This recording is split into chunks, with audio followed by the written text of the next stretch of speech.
Welcome to our program on Kardec Radio. Hello, beloved friends. Good evening and welcome to another Divine Laws program. Tonight, we will focus our attention on the very laws that govern not only the earth, our lives, but the universe. The more we study and become aware of these laws as well as apply them to ourselves, the greater are our chances of aligning ourselves with the divine will. The more we align ourselves with God's will for us, the faster we progress towards our immortal developmental milestones.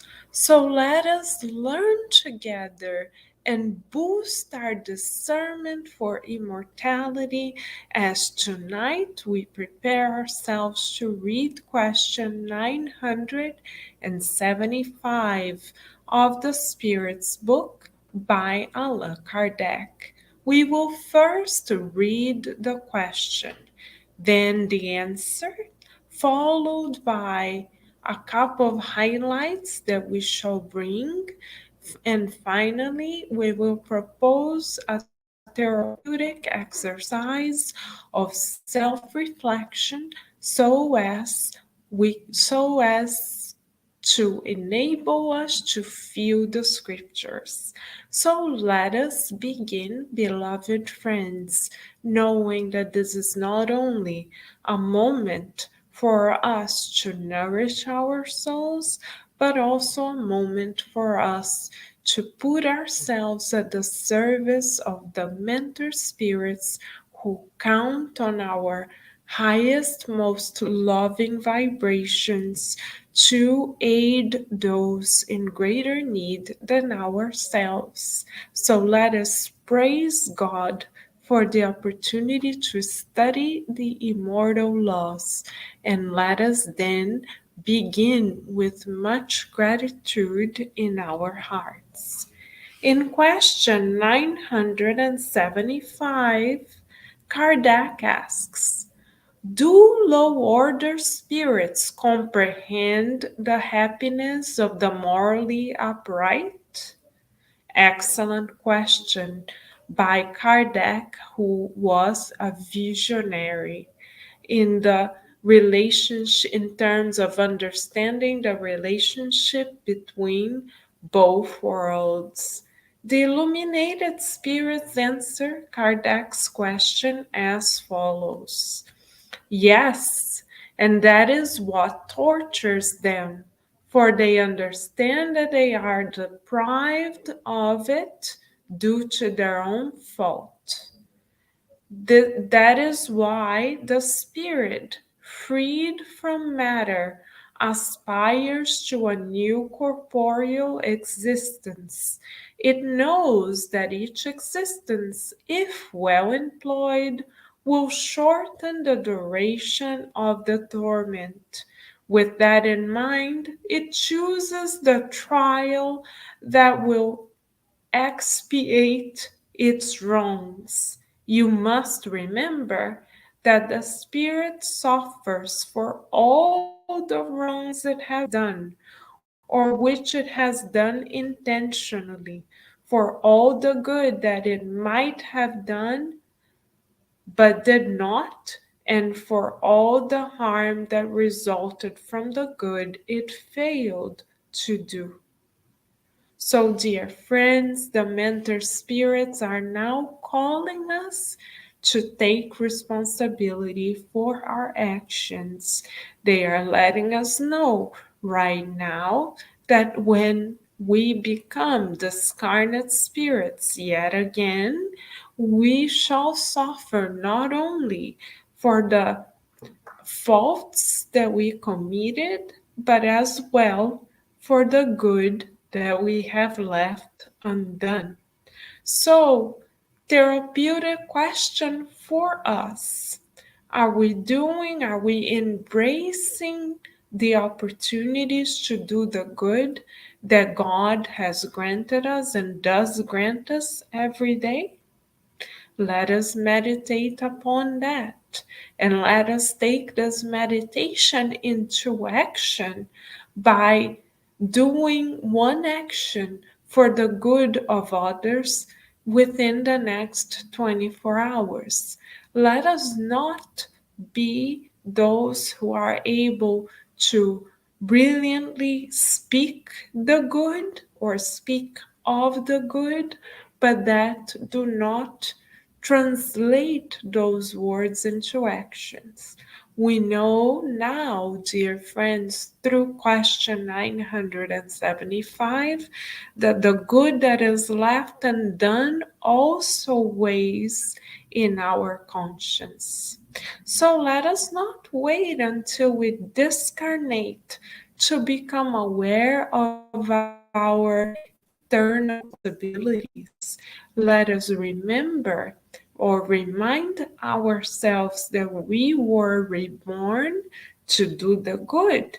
And as such, let us intentionally dedicate our days to doing the good. Chico Xavier already did the good so lovingly that it came naturally to him 24 hours a day. Yes, dear friends, it's not only in a spiritist center that we can do the good, not only in the homeless service that we can do the good, but it is in dedicating ourselves to others fully as well, being fully present, being able to devote the best of our feelings and intentions to one another. Even when we are at the Spiritist Center, for instance, if we are physically there, but not emotionally and mentally there, then we are not fully there yet. So let us meditate upon the good that we can do, not only materially speaking, but most importantly, spiritually speaking, from the inside of our very hearts out. Beloved friends, let us take the opportunities to donate of ourselves to others, but donate of the sentiments, of the intentions, of the gift of patience, of compassion, of understanding, of the treasures that are not measurable, materially speaking, and that are often left unseen by the physical eyes, but that are registered in God's wisdom and presence, because we are all divine in our essence.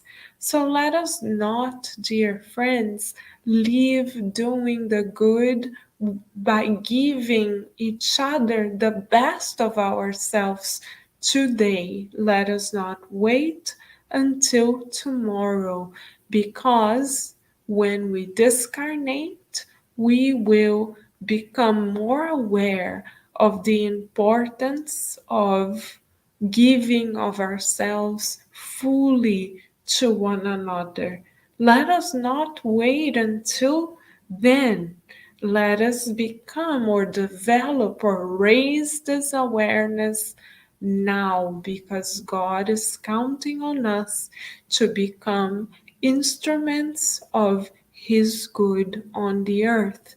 We know that doing the good from the inside out, spiritually and emotionally speaking, as well as materially, of course, but very importantly, spiritually and emotionally speaking, is of such great relevance for our growth as spirits that in the book The Messenger by Andre Lewis, we see the case of spiritist workers that failed in their divine tasks because they were not able to fulfill God's will by giving of themselves selflessly without expecting anything in return while they were reincarnated.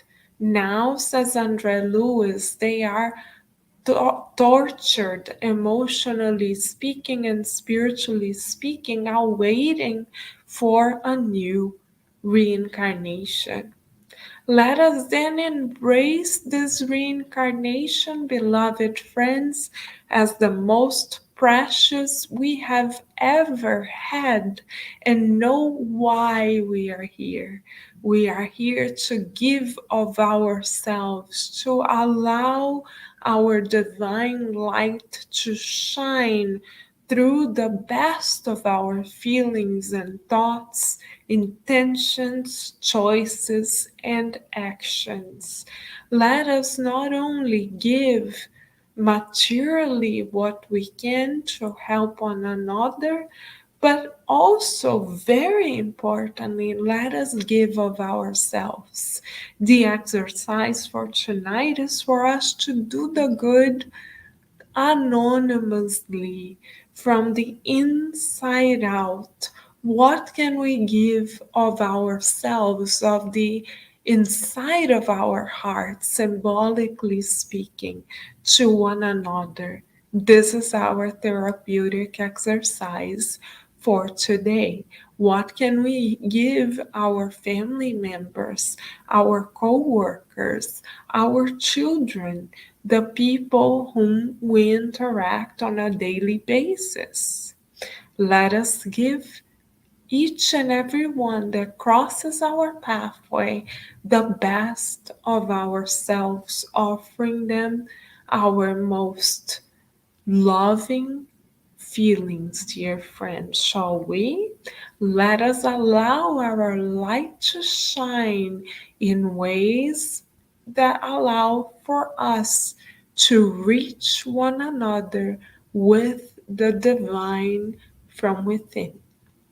And let us then continue to count our many blessings in this unique incarnation illuminated by Spiritism as we invite everyone to stay tuned right here to Kardec Radio, for right here, we know it, we are always nourishing our souls together. Bye for now, dear friends, and we'll see you again next time.